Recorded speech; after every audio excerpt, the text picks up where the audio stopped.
The crystalline spires of orbital station Nexus pierced the eternal night of space like frozen lightning.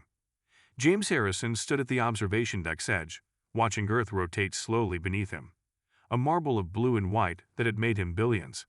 His reflection in the reinforced plasteel window showed a man in his early 40s, wearing a suit that cost more than most people made in a year. Dark eyes, sharp features, and prematurely graying temples completed the image of corporate success. The station's artificial gravity hummed beneath his feet as he checked his quantum link watch. Another hostile takeover completed, another company absorbed into Harrison Enterprises' ever-growing empire. The board meeting had gone exactly as planned. They always did. James hadn't lost a corporate battle in 15 years, earning him the nickname the Executioner in business circles. A soft chime from the station's AI interrupted his thoughts. "Mr. Harrison, your shuttle to Luna Colony departs in 40 minutes. Would you like me to begin pre-boarding procedures?" "Yes," James replied, turning away from Earth's vista. He gathered his briefcase, containing contracts worth billions in digital assets, and headed toward the premium departure lounge. The station's corridors were a maze of chrome and light, filled with the usual mix of business travelers and tourists. James navigated through them with practiced ease, barely registering the various alien species that had become commonplace since first contact 30 years ago. That changed when he entered the lounge and saw her. She sat alone in the corner, her form almost luminescent against the stark white walls. Her species was unlike any James had encountered, and he'd dealt with many alien races in his business dealings. Her skin had a peculiar opalescent quality, shifting colors slightly with each movement. 4 arms were folded serenely in her lap, and her eyes, all 3 of them, seemed to contain galaxies. James intended to walk past, find his usual isolated spot, and review quarterly projections. Instead, he found himself stopping. The alien's central eye fixed upon him, and something inexplicable happened. The world seemed to slow, sounds becoming distant and muffled. "You carry great weight, James Harrison," she spoke, her voice resonating not in his ears but in his mind. The weight of ambition, of conquest, of lonely victories. James staggered slightly, catching himself on a nearby chair. "How do you know my name?" he demanded, fighting to maintain his composure. "I know many things," she replied, gesturing to the seat across from her with one of her lower arms, "including what is coming." Common sense told James to walk away. He built his empire by trusting his instincts, and right now they were screaming danger. Yet he found himself sitting down, drawn by something he couldn't explain. "I am Zora Veth," she continued, her skin rippling with subtle patterns of light. "I am a watcher, one of the last. We have waited long for someone like you." "A business opportunity?" James asked, falling back on familiar territory. Zora Veth's expression shifted in a way that might have been amusement. "You humans," she said, "always seeking to quantify, to categorize, to profit. But some things transcend commerce, James Harrison. Some threats cannot be bought off or merged away." She reached out with her upper right hand, palm up. "Let me show you." James knew he shouldn't touch her. Everything about this screamed trap. Yet he found himself extending his hand, watching as if from outside himself as his fingers met her palm. The universe exploded behind his eyes. He saw Earth, but not as it was now. Massive ships darkened the skies, their hulls black as deep space. Strange weapons rained fire upon cities. Humanity fought back, but it was like children throwing stones at a tsunami. And through it all, a presence watched, ancient and hungry, waiting to devour everything he'd built, everything anyone had built. James jerked his hand back, gasping. The lounge snapped back into focus around him, but the images remained burned into his mind. What was that?" "The Keks," Zora Veth said simply. "They come. They've always been coming. But now, the time grows short." "Why show me this?" "I'm not a politician or a military leader. I'm just a man who knows how to acquire power," she interrupted. "A man who understands the game of empire. And most importantly, a man who carries within him a gift he does not yet understand." Before James could respond, his quantum link watch chimed again. "Final boarding call for Luna Colony Shuttle NX-427. "Your path diverges here, James Harrison," Zora Veth said, rising with fluid grace. "You can board your shuttle, return to your empire of numbers and contracts, and when the Keks come, you will burn with the rest. Or you can learn why you were able to see what I showed you when most humans would have seen nothing at all." She moved toward the lounge exit, her movements making it seem as if she floated rather than walked. "The choice is yours, but choose quickly. Time, as always, grows short. James watched her go, his carefully ordered world crumbling around him. The final boarding call rang out again, more urgent this time. He had an empire to run.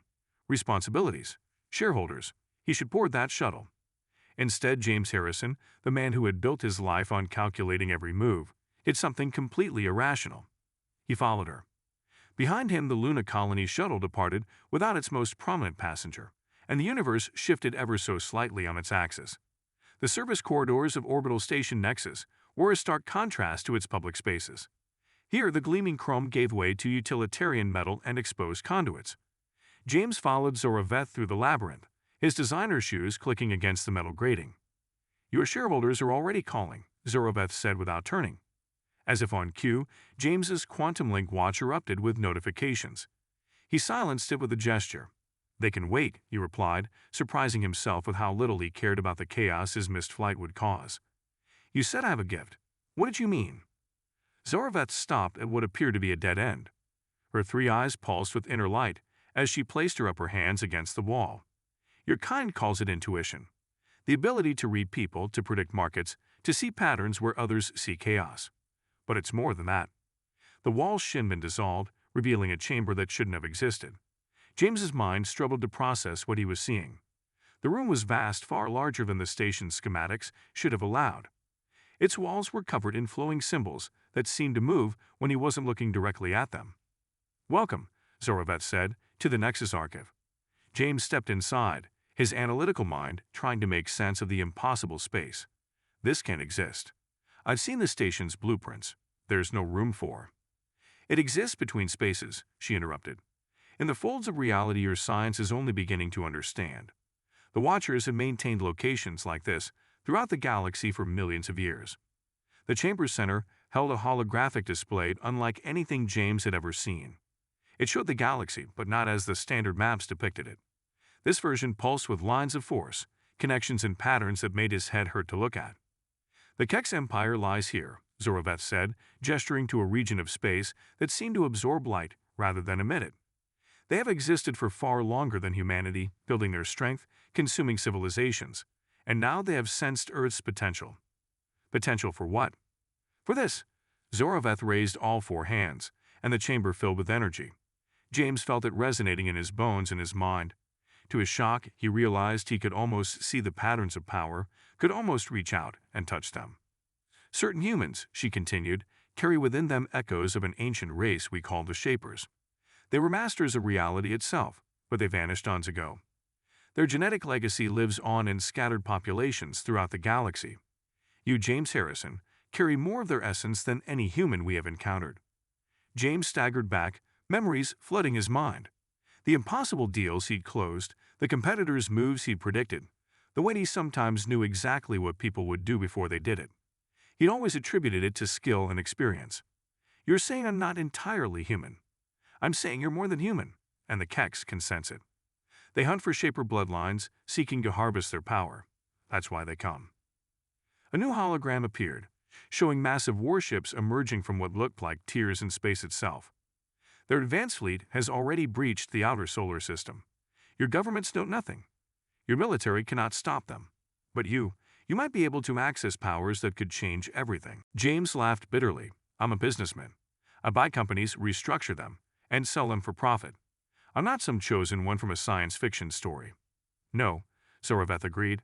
"You're something far more interesting. You're a survivor, a predator in your own way. And now you must decide if you will bare your teeth at larger prey." Before James could respond, alarms blared throughout the chamber. The symbols on the walls flared red, and Zoroveth's skin paled to an almost translucent state. "They're here," she whispered. "The Kex sent hunters. They must have sensed your awakening when I showed you the vision." The chamber's entrance resealed itself as heavy footsteps echoed through the service corridor outside. James heard harsh, clicking voices speaking in no language he recognized. "What do we do?" he asked, instincts shifting from corporate predator to hunted prey. "Now," Zoroveth said, her 3 eyes focusing intently on him, "you learn. Quickly." She grabbed his hands with all 4 of hers. "Open your mind. Remember who you are. Remember what sleeps in your blood." The energy patterns in the room intensified, and James felt something unlock inside him. The world seemed to shift, reality becoming more malleable. He could see the hunters through the walls now. 3 tall, insectoid figures in biomechanical armor, their minds burning with alien hunger. "They will kill you," Zoroveth said calmly, "unless you stop them." "How?" James demanded, the power burning through him like lightning. "The same way you've always won." Her voice echoed in his mind. "See the pattern. Find the weakness. Strike." The chamber's wall exploded inward as the hunters breached it. James saw them clearly now, their chitinous armor gleaming, their compound eyes fixed on him with predatory focus. Time seemed to slow. And James Harrison, who had spent his life dismantling corporate empires, finally understood what Zoroveth meant. He saw the patterns of reality like lines of code in a program, saw the weaknesses in the hunter's defenses like flaws in a contract. He reached out, not with his hands but with his mind, and began to rewrite the rules of engagement. The battle for humanity's future was about to begin, and its first warrior would be a corporate raider who had just discovered his true heritage. "Show me," he said to Zoroveth, never taking his eyes off the advancing hunters, "everything." The chamber erupted with power, and James Harrison's old life ended forever. Time fractured around James as the first hunter lunged. The creature's biomechanical armor hummed with dark energy, but James could see the patterns now, crystalline structures of reality itself, waiting to be manipulated. Without thinking, he reached out mentally and twisted. The hunter's armor crackled and sparked, its systems failing as James instinctively rewrote its operational parameters. The creature shrieked in a frequency that made his teeth ache, but he held firm, remembering countless corporate takeovers. This was just another hostile acquisition, albeit with significantly higher stakes. "Good," Zoroveth's voice echoed in his mind. "But watch the others. They adapt quickly." The remaining hunters split apart, their movements synchronized with inhuman precision. James felt their minds brush against his, ancient, cold and hungry. They were scanning him, analyzing his newfound abilities just as he would analyze a company's weaknesses.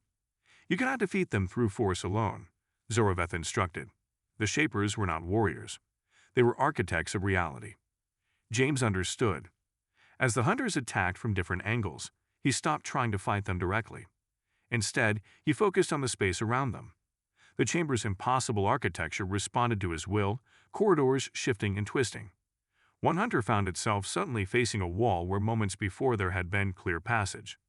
But the Keks were ancient predators.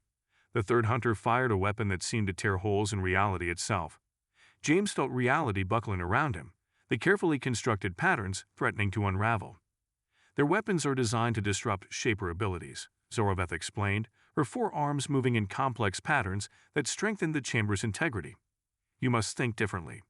What made you successful in your human life?" James smiled grimly. "I never played by others' rules." He reached deeper into his awakening powers, no longer trying to manipulate physical space. Instead, he focused on the quantum patterns that governed probability itself. In the corporate world, he had always seen opportunities others missed. Now he understood why. The hunter's weapon misfired, its probability matrix rewritten by James's will. The reality-tearing blast curved back on itself, engulfing the creature in its own disruption field. The hunter's armor cracked, revealing the chitinous horror beneath. But victory was short-lived. The remaining hunter activated some kind of beacon, and James felt a vast consciousness turn its attention toward the station. The Keks fleet had noticed them. "We're out of time," Zoroveth announced.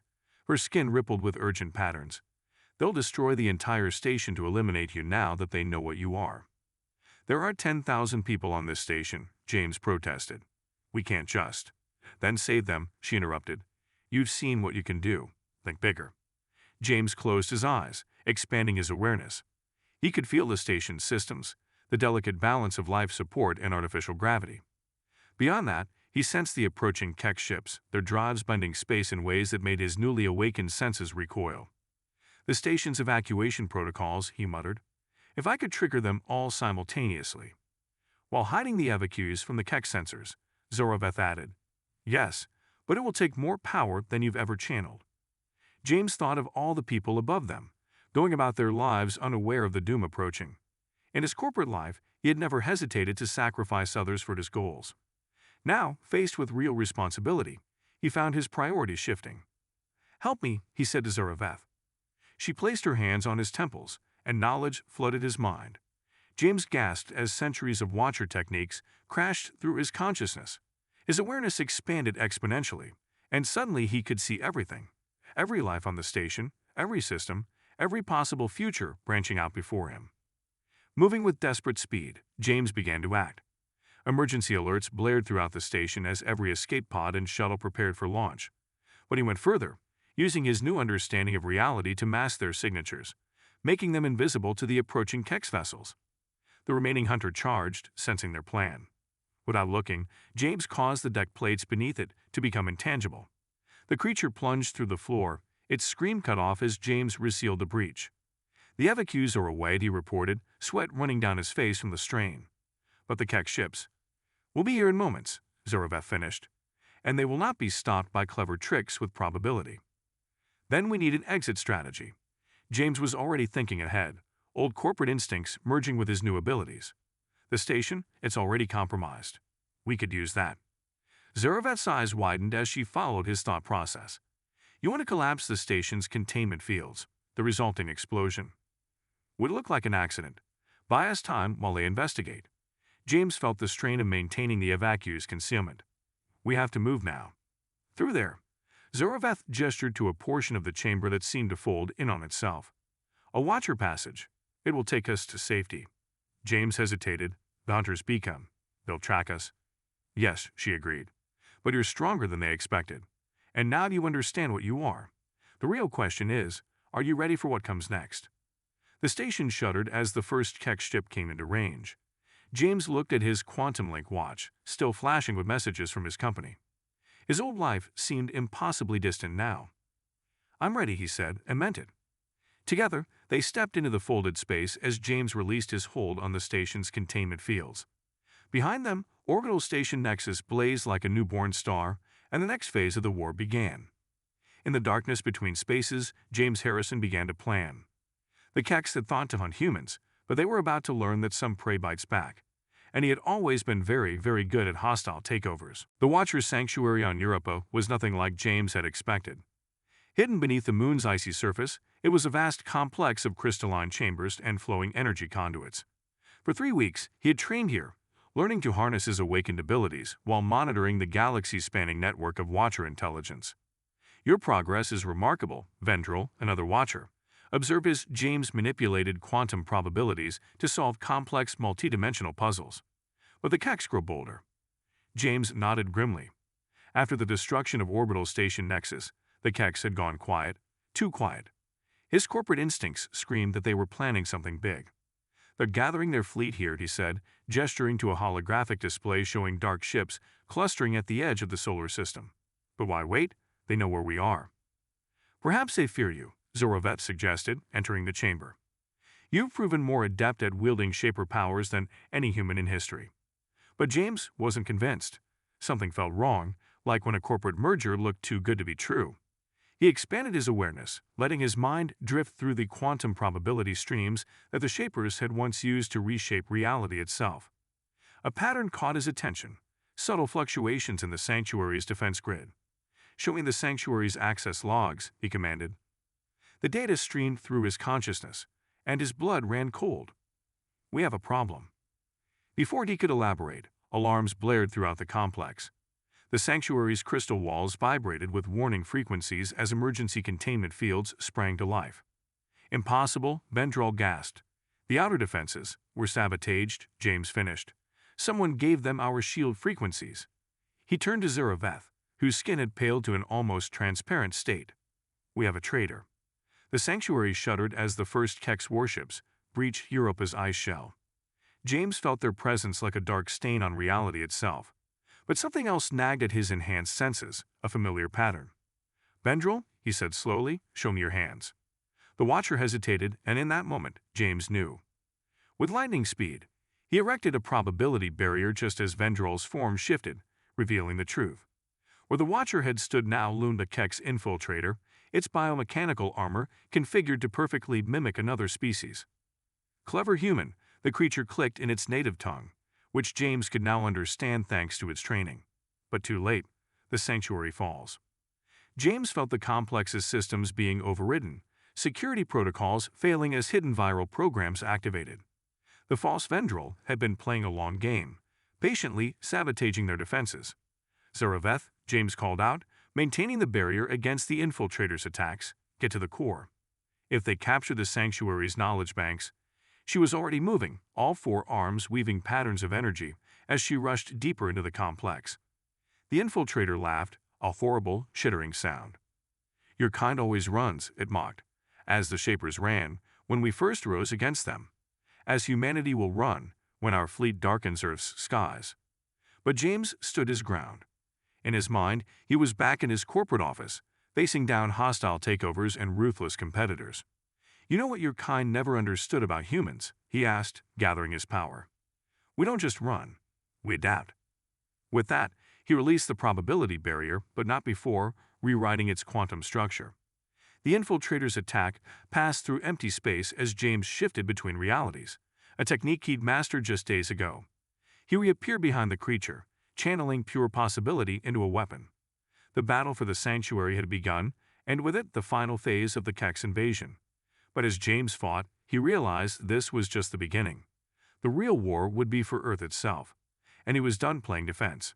The battle for Earth's solar system raged across multiple dimensions of reality. Kex warships darkened the space between planets, their reality-tearing weapons creating havoc in the quantum fabric of space itself. But they hadn't expected what waited for them. James stood on the bridge of the U.S. Prometheus, a prototype vessel he helped design using his corporate resources and newfound Shaper knowledge. Around him, a hand-picked crew of humans with latent Shaper genes, discovered and awakened through his guidance, worked in perfect synchronization. Kex flagship approaching, his tactical officer reported. They're charging their main weapon. Through the ship's quantum-enhanced sensors, James watched the massive vessel approach. Its hull was a nightmare of biological and mechanical fusion, powered by stolen Shaper technology.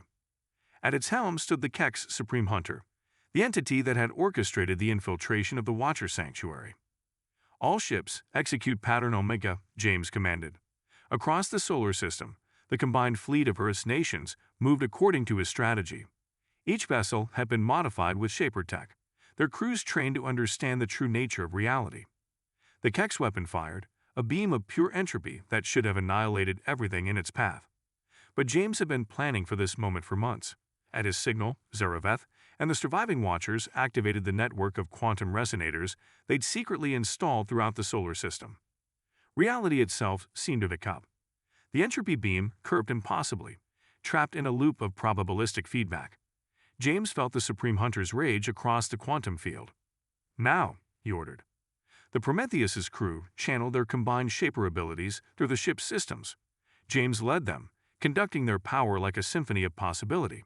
Space twisted around the Kex fleet as thousands of years of suppressed human potential awakened at last. But the Kex were ancient and powerful.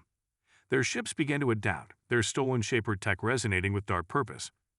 The Supreme Hunter's consciousness battered against James's mental defenses. You cannot win, the Hunter's thoughts boomed in his mind. We are inevitable. We are the end of all things.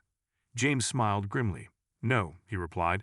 You're just another hostile takeover attempt. I don't lose those. He reached out to the quantum field, not with force, but with finesse. The Kex expected him to attack their ships, their weapons, their armies. Instead, he touched something far more fundamental. The underlying assumptions of reality that their stolen technology relied upon. The effect was devastating. Across the battlefield, Kex ships began to fail as their hybrid tech collapsed. The Supreme Hunter howled in fury as its carefully constructed plans unraveled. Impossible, it raged, the Shapers never wielded such power. They didn't, Zaraveth's voice rang across the quantum field. But they never combined their knowledge with human innovation, with human determination. The Kex flagship turned to flee, but James was ready. With a thought, he collapsed the probability waves around the massive vessel, trapping it in a bubble of crystallized reality. The Supreme Hunter, for the first time in its ancient existence, knew fear. Your kind hunted the Shapers to extinction, James said, his voice carrying across the quantum field to every ship in the system. You consumed civilizations. You thought humanity would be easy prey. He paused, gathering his power for one final strike. You were wrong. The Prometheus's quantum core pulsed with blinding energy as James channeled everything he had learned. The trapped Kex flagship began to dissolve, its very atoms reorganizing according to new laws of probability. The Supreme Hunter's last desperate attack shattered against James's defenses.